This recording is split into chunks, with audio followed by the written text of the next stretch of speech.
உங்களுடைய கலை ஆர்வத்திற்கு இடையூறு இல்லாமல் 5 முதல் 7 மணித்துளிகளுக்குள்ளாக என்னுடைய உரையை நிறைவு செய்து விடுவேன் என்ற உறுதியோடு அரிமள வட்டாரம் திருவானைக்காவன்பட்டி ஊராட்சி ஒன்றிய நடுநிலைப்பள்ளியின் ஆண்டு விழாவினை ஏறத்தாழ கோவில் விழாவை போல ஊர் விழாவை போல உணவு வழங்கி சிறப்புற கொண்டாடி கொண்டிருக்கக்கூடிய ஊர் பொதுமக்களுக்கும் முன்னாள் மாணவர்களுக்கும் இளைஞர்களுக்கும் இப்பள்ளியின் தலைமை ஆசிரியர் உள்ளிட்ட அனைத்து ஆசிரியர் பொறுப்பாளர்கள் மற்றும் பணியாளர்களுக்கும் நான் சார்ந்திருக்கக்கூடிய கல்வித்துறையின் சார்பாக மாலை வணக்கத்தினை உரித்தாக்குகிறேன். உண்மையிலேயே மிகவும் மகிழ்ச்சியாக இருக்கிறது. ஏனென்று சொன்னால் இந்த பள்ளியின் விழாவை ஒவ்வொரு நிகழ்விலும் நீங்கள் பொதுமக்களாகி நீங்கள் பங்கெடுத்து மிக நேர்த்தியாக இந்த விழாவை நடத்தி கொண்டிருக்கின்றீர்கள். அதற்காக முதலில் வாழ்த்துக்களும் பாராட்டுகளும். ஆனா எந்த அளவுக்கு உங்களுக்கு வாழ்த்துக்களும் பாராட்டுகளும் சொல்றேன்னா அதே அளவுக்கு எனக்கு ஒரு மிகப்பெரிய ஒரு வருத்தம் இருக்கு. என்ன வருத்தம்னா இந்த பள்ளியில் பயிலக்கூடிய குழந்தைகள் ஏறத்தாழ 90. ஆனா இந்த பள்ளியில கல்வி பயிலாம தனியார் பள்ளிகளுக்கு கல்வி பயில செல்லக்கூடிய குழந்தைகள் ஏறத்தாழ 40-50 மேல் இருக்கிறது என்பதனை கேட்கும் போது மிகவும் வருத்தமாக இருக்கின்றது.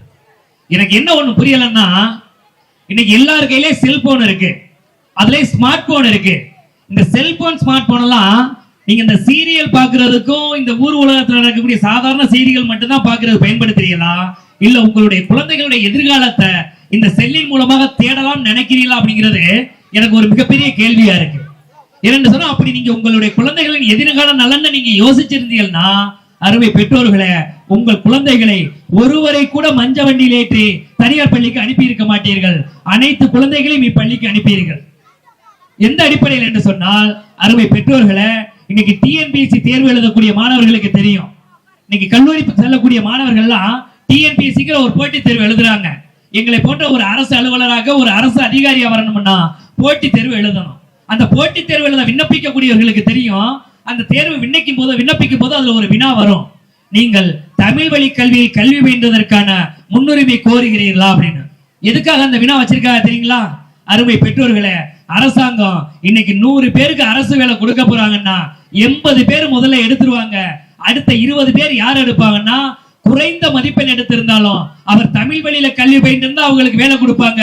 அதிக மதிப்பெண் எடுத்திருந்தாலும் அவர் தனியார் பள்ளியில ஆங்கில வழி கல்வியில கல்வி பயின்றிருந்தால் அவருக்கு அரசு பணி கிடைக்காது.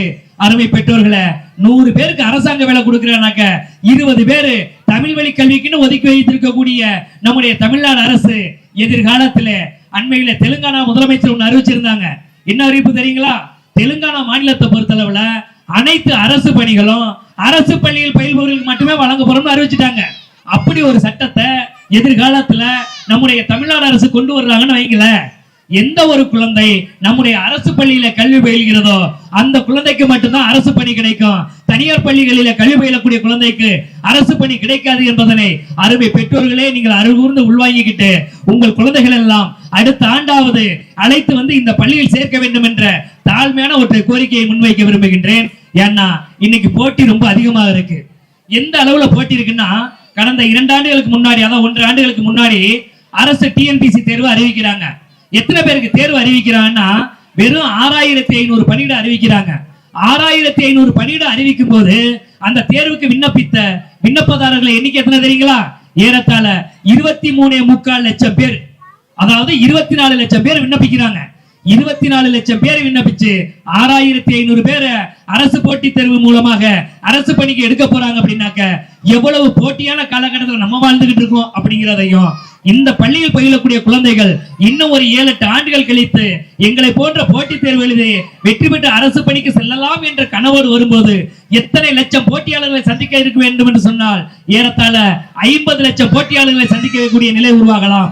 அப்படி 50 லட்சம் போட்டியாளர்களை சந்திக்கக்கூடிய நிலை இருக்கும் போது தமிழ் வழி கல்வியில இடஒதுக்கீடு என்ற ஒரு நடைமுறையை நாம் குழந்தைகளுக்கு எளிதாக ஏற்படுத்தி தருவோமேயானால் நம்முடைய குழந்தைகள் தமிழ் வழி கல்வி என்ற அடிப்படையில மிக எளிதாக அரசு பணிக்கு போவாங்க.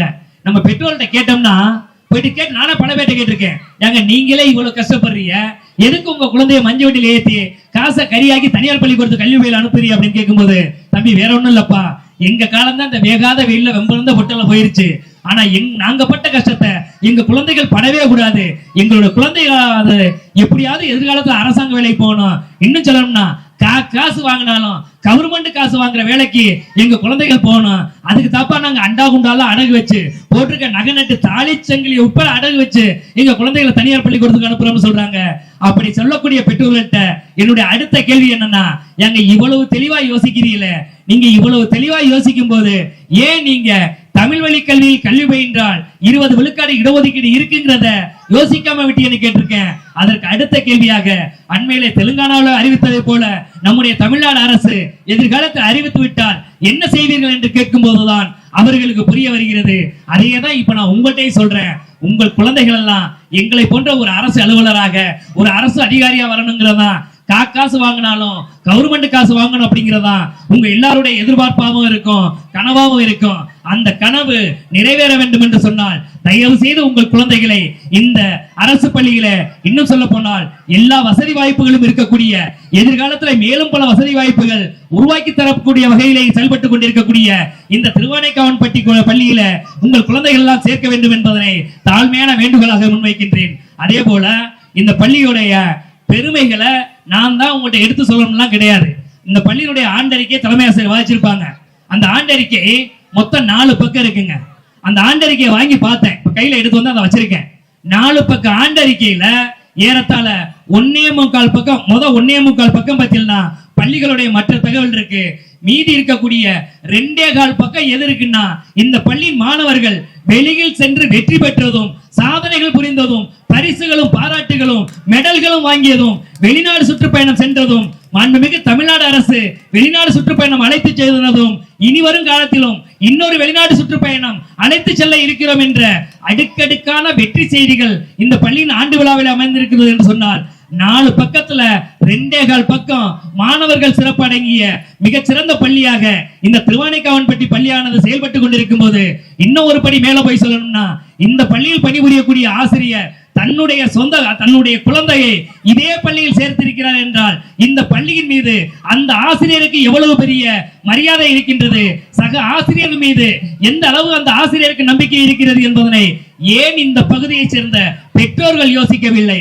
இந்த பள்ளியின் ஆசிரியர்களை ஒரு ஆசிரியர் நம்பும் போது, ஒரு ஆசிரியரே தன்னுடைய குழந்தையை மற்ற ஆசிரியர் நம்பி பள்ளியில் சேர்க்கும் போது, நம்முடைய குழந்தைகளை இந்த பள்ளியில் சேர்ப்பதற்கு ஏன் நீங்கள் பெற்றோர்கள் தயங்குகிறீர்கள் என்பதனை ஒரு ஒற்றை கேள்வியாக வைத்து, உங்கள் குழந்தைக்கு இந்த பள்ளியை விட சிறந்த பள்ளி வேற எங்கும் இருக்காது, இந்த பள்ளி ஆசிரியர்களை விட சிறந்த ஆசிரியர்கள் வேற எங்கும் கிடைக்க மாட்டார்கள். எதிர்காலத்திலே அரசு பணிக்கு செல்வதற்கு இந்த பள்ளி மட்டும்தான் அடிகோலாக அமையும் என்பதனை கூறி வாய்ப்பிற்கு நன்றி கூறி விடைபெறுகின்றேன். வாழ்க தமிழ்.